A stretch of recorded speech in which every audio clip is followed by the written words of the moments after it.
말씀은 창세기 24장 말씀입니다. 창세기 24장 40절 말씀입니다. 창세기 24장 40절 말씀 함께 읽도록 하겠습니다. 주인이 내게 이르되 내가 섬기는 여호와께서 그의 사자를 너와 함께 보내어 내게 평탄한 길을 주시리니 너는 내 족속 중 내 아버지 집에서 내 아들을 위하여 아내를 택할 것이니라. 아멘. 창세기 24장 내용은 아브라함이 자신이 떠나왔던 그 메소포타미아 지역에 자기 친척들이 사는 고향에 아브라함이 자신의 종을 보내어서 며느리, 아들 이삭의 며느리 리브가를 데려오는 이야기가 담겨 있습니다. 이삭이 나이가 많이 들어서 결혼을 해야 되는데 아직 결혼을 못하고 있습니다. 상황을 살펴보면, 문맥을 보면 오늘 본문 앞에서 23장에서는 사라가 죽습니다. 어머니가 죽고 없습니다. 그리고 25장에서는 이제 아브라함, 아버지마저 죽게 됩니다.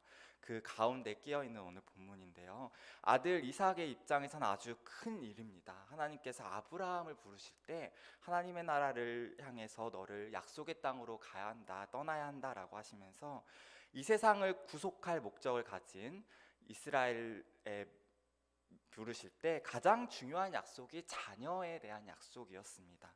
자녀, 씨, 약속의 씨, 그리고 땅, 복의 근원, 이렇게 약속을 주셨는데요, 자손에 대한 약속이 제일 중요한 약속으로 예수님까지 이어지게 될 텐데 그 약속이 굉장히 안 이루어지고 있는 상황입니다.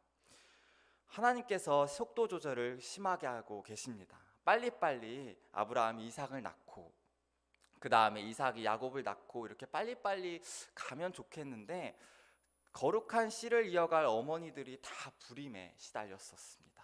사라는 오랫동안 아이를 갖지 못했고 리브가도, 며느리 리브가도 25장에 보면 임신하지 못해서 이삭이 간절히 하나님께 기도했다, 이런 내용도 있습니다. 리브가도 불임이었고 나중에 이제 라헬도 불임이고, 하나님께서 약속한 중요한 그 자녀가 왜 이렇게 빨리 안 주시는지 굉장히 중요한데 하나님은 속도 조절을 굉장히 심하게 하고 계시고 그거를 따라가는 우리들의 속은 탑니다. 지금 리브가도 그런 상황이고 이삭이 그런 상황이었습니다. 아브라함은 이제 아들을 결혼시키려고 하는데 이 24장을 전체적인 구도에서 볼 때, 그러나 그 가운데 하나님이 다 인도하고 계시는 상황이었다라는 것을 오늘 본문이 말씀해주고 있습니다. 24장은 간만에 모처럼 아주 평화로운 이야기입니다. 창세기를 보면은 전부 치열한 이야기였습니다. 하나님께 죄를 짓고요, 동생을 죽이기도 하고 심판을 받기도 합니다. 온 우주를, 온 지구를 쓸어버릴 그런 홍수 심판, 또 아버지를 속여서 도망도 가고 하나님과 씨름하는 장면, 하나밖에 없는 자식을 바쳐라 하는 그런 장면까지 정말 한 장 한 장이 손에 땀을 쥐게 하는 그런 내용인데, 오늘 말씀 24장은 모처럼 그런 치열한 게 없는 것 같은 아주 조용하고 전원적이고 평화롭고 유쾌한 이야기가 담겨 있습니다. 해피엔딩으로 또 며느리를 잘 데리고 오는 이야기가 담겨 있습니다. 옛날 개역 한글에는 순적하게 만나게 하옵소서라고 하였는데 요즘에는 번역이 개역 개정으로 바뀌었지만 정말 말 그대로 순적한 이야기가 담겨 있습니다. 하지만 이 본문 안에 뜻과 교훈은 매우 깊습니다. 창세기 24장의 뜻과 교훈이 중요합니까? 라고 질문을 던진다면 오늘 주제는, 설교의 주제는 아브라함이 며느리 리브가를 데려오는 그 이삭의 결혼 과정 배후에 하나님께서 보이지는 않지만 인도하셨다라는 주제가 담겨 있습니다. 아브라함은 며느리를 데려오는 데 있어서 하나님의 언약을 기반으로 성령을 따라서 아들의 며느리를 맞이합니다. 우리는 언약하면 지키냐 마냐, 구원론 이런 것들을 떠올리기 마련인데 실제 인생의 삶 속에서 며느리를 맞이하는 그런 일상생활을 언약을 기반으로 성령을 따라 혼인을 성사시키는 것을 우리가 오늘 말씀을 통해 살펴볼 수 있습니다. 사실 리브가를 구해오는 이야기는 대단히 평화롭긴 하지만 어찌 보면 기가 막힌 이야기로 구성되어 있습니다. 떠나야 된다면 어디로 가야 하고 어느 마을로 가야 하며 어느 고장으로 찾아가야 하는 것인지, 그리고 과연 마땅한 사람이 있을까? 그리고 만약에 있다고 해도 결혼하실래요 하면 좋아요 할까? 그리고 또 우리 고향으로 가야 합니다, 가나안 땅으로 또 와야 합니다 하면 오겠나 싶은 그런, 어느 처녀가 따라오겠는가 하는 사람의 생각으로는 또 어찌 보면 대단히 무리한 결혼이 진행되는 이야기가 담겨 있습니다. 아브라함의 종의 입장에서는 어느 마을에 가서 어느 처녀를 데려와야 하는데 본 적도 없고 사진도 있는 것도 아니고, 그런데 또 신기한 게 읽다 보면 착착착 일이 진행이 됩니다. 그런데 또 하나님은 또 드러나게 보이지 않는다는 그 점.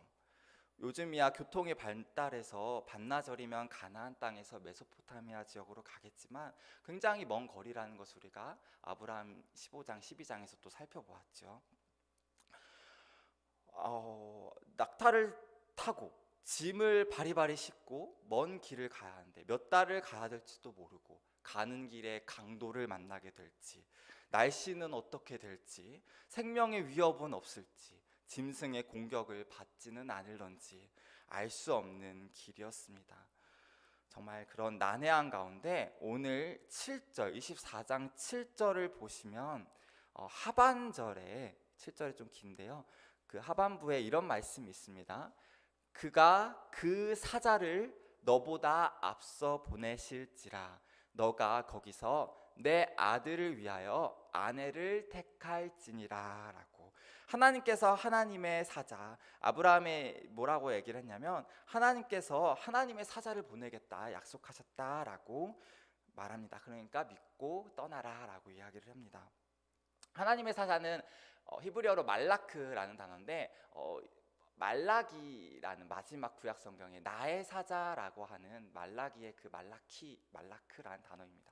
사자가 뭔가요? 사명자, 사역자 할 때 그 사자입니다. 보냄받은 자. 하나님께서 보내신 자는 구약에서 첫 번째로는 천사가 있을 수 있고 하나님이 보내신, 그리고 두 번째로는 사역자들, 선지자, 왕, 제사장, 사람이 될 수 있고, 세 번째로 예수님이 계십니다. 예수님은 말라기서에서 딱 한 번만 사용이 되고요. 네 번째가 정말 중요해요. 네 번째는 성령 하나님을 가리킬 때 나의 사자라는 말을 씁니다. 지금 성령 하나님이 너보다 앞서 가실 거니까 종아 걱정하지 말아라, 떠나서 며느리를 데려올 수 있다라고 이야기를 해주고 있습니다. 오늘 이야기를 들으시면서 어떤 생각이 드십니까? 이 길이 사람이 보기에는 너무나 힘겨운 일이고 이루어질 수 없는 일인 것 같은데, 성령 하나님께서 성도의 배후에 계셔서 종일 우리를 인도하셔서 그러한 아들이 며느리를 삼는 일이 이루어지게 하신다. 이것을 우리는 섭리라고 말합니다.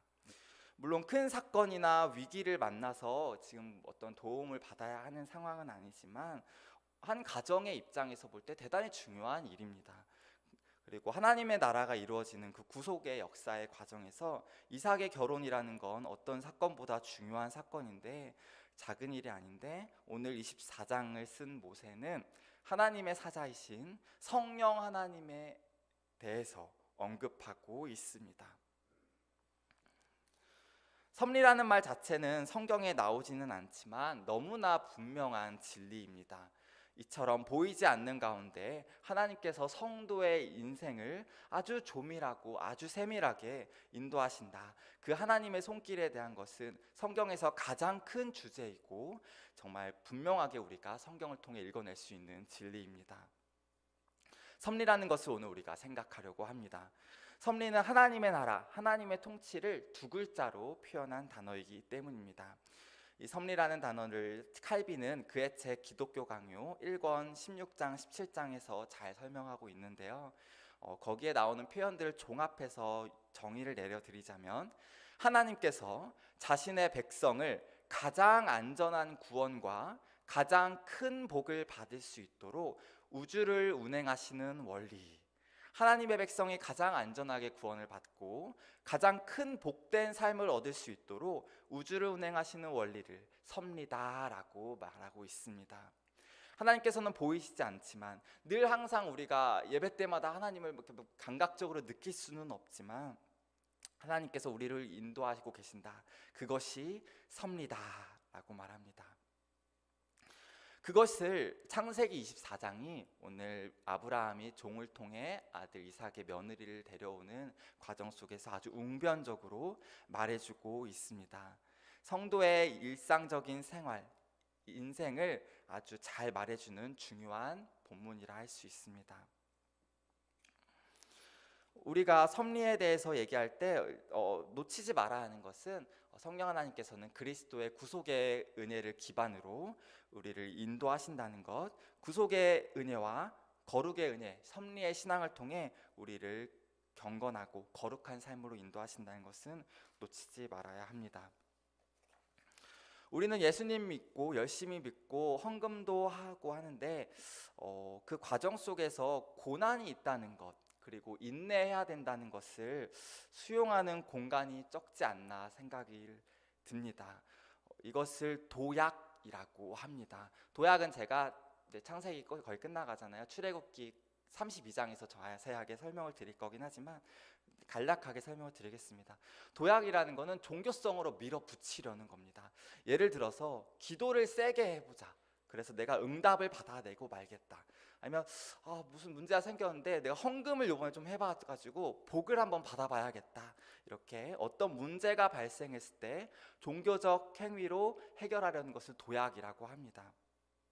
도약을 통해 우리는 영성으로 나아가게 되고, 영성은 경건과 다릅니다. 영성, 겉으로 볼 때는 똑같이 기도하고 똑같이 말씀 읽고 똑같이 예배를 드리는 것처럼 보이지만 영성은 영지주의이고 경건은 기독교 신앙입니다. 기독교적 영성이라는 말은 쓰면 안 되며 그런 건 없습니다. 영성은 영지주의 영성이며 종교적으로 밀어붙이는 수련과 수양의 행동 양식입니다. 영성을 통해서가 아니라 경건을 통해 성도인 우리는 거룩한 삶을 살아야 합니다. 오늘 말씀에서도 아브라함이 지금 아들을 결혼시켜야 되는데 기도를 세게 한번 해봅시다 이렇게 얘기하지도 않았고요. 헌금을 한번 많이 해봅시다. 그러면 우리 아들에게 며느리가 생길지도 몰라요. 이렇게 말하지 않았습니다. 하나님의 사자이신 성령 하나님께서 인도해 주실 것이다. 그렇게 종에게 말을 합니다. 우리는 조금만 문제가 생기면 쉽게 종교성으로 도약하려고 합니다. 섭리신앙이 약하기 때문에 나오는 현상입니다. 섭리라는 것은 보이지 않는 하나님의 일하심인데, 보이지 않는 하나님이라는 것은 바꿔 말하면 이해되지 않는 하나님이라고 말할 수 있습니다. 인생을 살아가면서 성도는 많은 시간, 이해되지 않는 시간을 겪을 수밖에 없습니다. 그런데 그 시간을 받아들이지 못하고 로마서 8장 28절 말씀대로 하나님을 사랑하는 자, 그 뜻대로 부르심을 입은 자들에게는 모든 것이 협력하여 선을 이룬다는 그 궁극적인 섭리의 열매를 성도인 우리가 기쁨으로 기다리지 못하는 때가 많습니다. 고난을 수용하는 태도, 그러한 것이 굉장히 취약하고 복에 대한 관심이 너무 강렬해서 경건이 아니라 영성으로 인생을 감당해내려 합니다. 물론 종교적 열심 때문에 한국 교회가 성장했다고 볼 수 있습니다. 하지만 이제는 영성이 아니라 거룩을 통해서, 경건을 통해서 한국 교회가 세워져 나가야 할 때인 줄로 믿습니다. 그 섭리의 은혜를 통해서 우리는 우리의 마음의 공간, 그리고 십자가 구속의 렌즈로 우리의 삶을 재해석하고 섭리의 은혜로 인생의 고난을 받아들이는 그 마음의 공간, 섭리 안에서 우리 인생의 무게를 인내와 오래 참음의 열매를 맺어 따뜻한 인격으로 따뜻한 사람이 되어야 하는데, 조금만 힘들어지면 종교성으로 밀어붙여서 도약하려고 합니다. 종교성으로 밀어붙이고 도약하고 초월하려고 하면 기독교는 욕을 먹게 됩니다. 그 공간, 섭리신앙으로 고난과 우리 인생의 이 80년, 90년, 100년을 견뎌내는 그 마음의 공간이 너무 약합니다. 복음에 대한 집중력이 약하다는 뜻이 됩니다.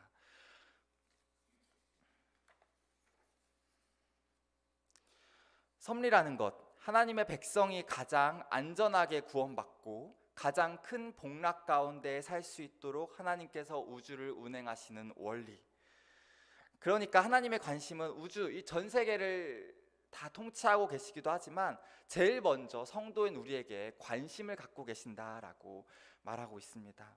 성도 한 사람이 우리가 구원받게 하기 위해 해도 뜨고 해가 지고 사계절도 있게 하시고 태풍도 오고 폭염도 오고 폭우도 오고 다 모든 것이 하나님의 계획 안에서 우리의 구원과 복을 위해 있다. 얼마나 큰 복인가 우리가 생각하게 됩니다. 창세기 24장 7절에서 방금 살펴봤던 하나님께서 하나님의 사자를 보내신다. 보이지 않지만 하나님께서 너보다 앞서 가신다라고 분명하게 말씀하고 있습니다. 40절에서도 같은 말을 하고 있습니다. 40절을 보시면 오늘 같이 읽었죠. 말씀 본문으로 주인이 내게 이르되 내가 섬기는 여호와께서 그의 사자를 너와 함께 보내어 내게 평탄한 길을 주시리니. 우리가 가는 길도 마찬가지입니다. 안 계신 것 같은 중에 하나님은 성령 하나님을 우리보다 앞서 보내셔서 우리의 가는 길을 조밀하게 세밀하게 인도하고 계십니다. 보이지 않고 이해되지 않는 하나님, 이런 미련해 보이는 주제가 놀랍게도 성경이 말하는 가장 큰 주제들 중 하나입니다. 제가 신대원을 다닐 때 동기 전도사님이 저에게 이런 말씀을 해준 게 기억이 납니다. 종훈아, 보이지 않는 하나님을 잘 설교할 수 있는 설교자가 되어야 한다. 그 진심 어린 한마디가 아직도 기억이 납니다. 보이지 않는 하나님을 잘 설교할 수 있어야 한다. 성경을 읽다 보면 많은 시편 기자들이 보이지 않고 이해되지 않는 하나님에 대해서 고백합니다. 하나님, 나를 영영 잊으셨습니까? 나를 영영 버리실 것입니까? 그런 기도가 얼마나 많습니까? 탄식시가 정말 많습니다. 그것이 불신자의 기도가 아니고 시편은 성령의 내주하심을 입은 성도가 성령의 감동하심으로 기록한 시입니다. 예수 믿는 사람의 현실을 보여주고 있습니다. 룻기를 보십시오. 욥기, 에스더, 전도서, 예레미야, 하박국을 보십시오. 금방금방 상황은 너무 어렵게 다가오는데 금방금방 이해되지 않는 어려운 상황 가운데 이 우주에 정말 나랑 하나님밖에 없구나라고 생각을 했는데 하나님이 침묵하시는 것 같은, 하나님이 사라져버린 것 같은 그런 어려운 상황을 만나면서 결국에는 하나님께서 살아계시군요, 하나님께서는 지금도 일하고 계시는군요 라고 고백하며 탄식시가 마무리되고 선지자들이 그렇게 고백을 하며 찬양을 합니다. 요나서도 그렇고 호세아서도 그렇고 하나님은 보이지 않으시지만 우리 인생을, 성도의 인생을 아주 세밀하게 보호해 가신다. 하나님의 사자를 보내시고 우리가 이해할 수 없는 방식으로 우리 인생을 인도하십니다. 그러면 이해할 수 없는 하나님을 우리가 안심하고 믿고 따라갈 수 있는가? 그 공간, 우리가 이해할 수 없는 그 신비의 공간은 예수 그리스도의 십자가 죽으심으로 충만하게 채워져야 합니다. 그래야만 우리가 주님을 믿고 따라갈 수 있는 것이지요. 하나님을 믿고 예수님을 믿는데 성령을 따라 산다고는 하는데 우리 신앙의 현실은 많은 경우에 하나님이 안 보일 뿐만 아니라 계시지 않은 것 같은 그런 위기 속에 시달릴 때가 많습니다. 많은 성도들이 신앙생활을 하면서 그런 경험을 하게 됩니다. 하나님이 계시다면 나에게 이럴 수가 있나? 하나님이 나를 버리신 것 아닌가? 어쩐지 이번 일은 너무 어려워서 하나님도 어떻게 못하시지 않을까? 한계에 부딪히게 되는 그런 상당한 어려운 일을 겪으면 우리는 믿음이 하나도 없는 상태에 이를 때도 있습니다. 마가복음 9장 24절을 보면 귀신 들린 아이 아버지가 예수님께 나와서 간절히 빌 때 예수님은 이런 말씀을 하십니다. 너 왜 이렇게 믿음이 없냐? 할 수 있거든이 무슨 말이냐? 믿는 자에겐 능치 못할 일이 없다. 예수님께서 말씀하시니까 그 다음에 아버지가 뭐라고 말하냐면요, 예, 믿나이다. 믿음 없는 것을 도와주소서라고 이야기를 합니다. 믿습니다, 예수님. 그런데 내 믿음 없는 것을 도와주시옵소서.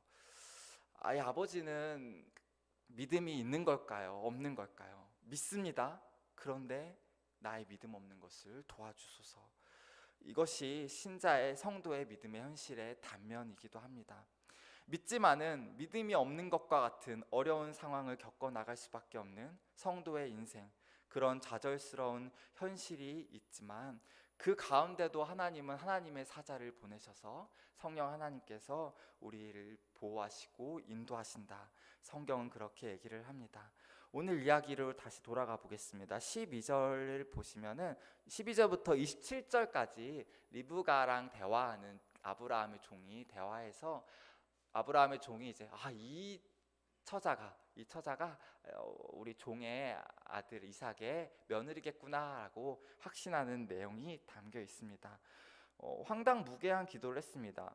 종이 하나님, 제가 우물가에서 처녀가 나올지 안 나올지도 모르는데 나오면은 말을 한번 걸어보겠습니다. 그리고 물을 달라 했고 또 물을 달라고 하는데 나뿐만 아니라 낙타한테도 줘야 됩니다. 그래야 제가 며느리라고 알고 데려오겠습니다. 그렇게 하는데 다 이루어집니다. 말도 안 되는 기도가 응답이 받고요. 그리고 이제 이 대화를 계속합니다. 자기소개서를 해봐라 이러면서 출신은 어디고 성은 어떻게 되며 부두엘의 딸이고 라반의 자녀다. 그리고 친척이라는 걸 알게 되고 두 번 이렇게 응답을 받고 나니까 아브라함의 종이 완전히 손을 듭니다. 이건 하나님의 응답이다 라고 27절이 중요하거든요. 오늘 27절도 보면은 이르되 나의 주인 아브라함의 하나님 여호와를 찬송하나이다. 이제 하나님을 예배하고 찬양합니다. 응답을 받아가지고 너무 기뻐서 하나님을 찬송합니다. 나의 주인에게 사랑을 그리고 성실을 그치지 아니하셨사오며 여호와께서 길에서 나를 인도하셔서 내 주인의 동생 집에 이르게 하셨나이다 라고 고백을 하고 있습니다. 하나님이 24장에 3번 언급돼요. 7절, 27절, 40절. 7절에선 하나님의 사자 성령 하나님, 27절 여호와 하나님, 40절 그의 사자 성령 하나님. 성경에서 3번 나오는 거는 그 같은 단락에 3번 나오는 거는 매우 강조하는 표현입니다. 하나님의 성령 하나님께서 인도하셨다라고 두 손 두 발 다 들고 이분이 내가 데려가야 할 여인이다라는 것을 알게 됩니다. 하나님은 자기 백성을 인도하실 때 가장 정확한 길, 가장 완벽한 지점에 인도하시는 하나님이시라는 것을 우리가 오늘 말씀을 통해서 확인할 수 있습니다.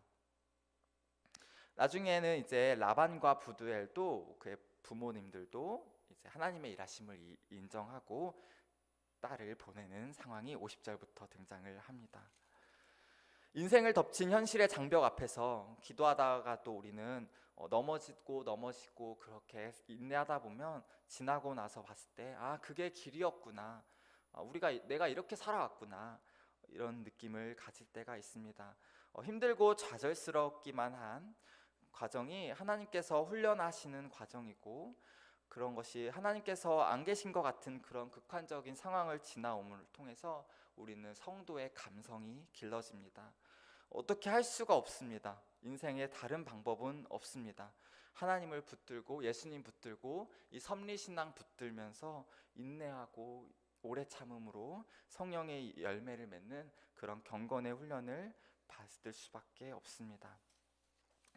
나로서는 아무 답을 찾을 수 없고 세상에 정말 하나님과 나뿐이라고 생각했는데 그 하나님마저 침묵하시는 것 같은 그런 시간들을 통과하지만 그러나 그 모든 여정이, 이 인생의 여정이 하나님께서 가장 완전하게 가장 정확한 지점에 우리를 완벽하게 인도하고 계시다는 것을 우리는 믿음으로 인내하면서 기다려야 합니다.